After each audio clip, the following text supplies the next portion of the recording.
President Trump announced a one-month postponement of the 25% tariffs on many Canadian imports, now set to take effect on April 2nd. This decision came after discussions with Canadian officials and concerns from various industries.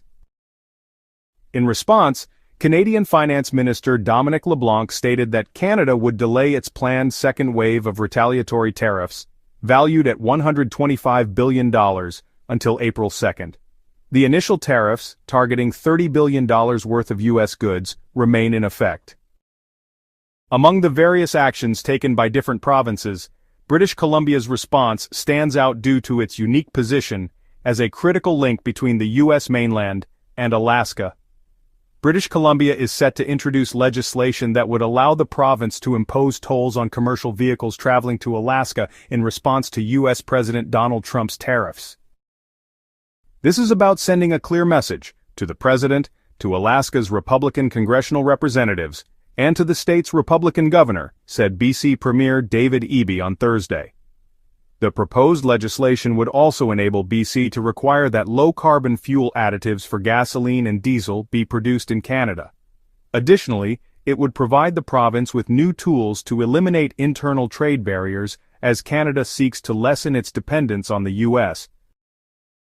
Despite Trump scaling back some tariffs on North American trade partners, Eby insisted that Canada should maintain its countermeasures.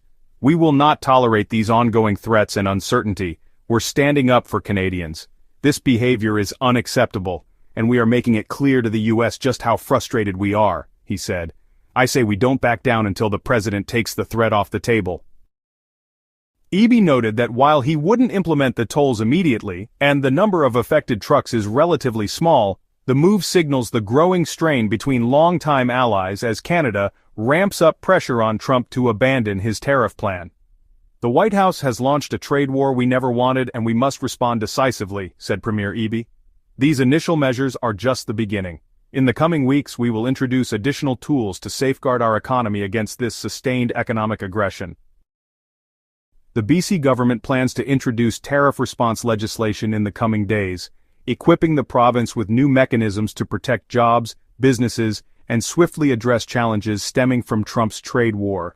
Proposed measures include removing interprovincial trade barriers to strengthen BCS's internal economy, mandating that low-carbon fuel additives for gasoline and diesel be sourced within Canada, and implementing tolls or fees on U.S. commercial vehicles using BC infrastructure to reach Alaska.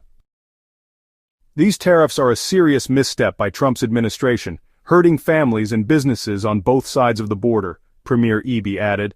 "Our government will fight for British Columbians every step of the way, and every option remains on the table."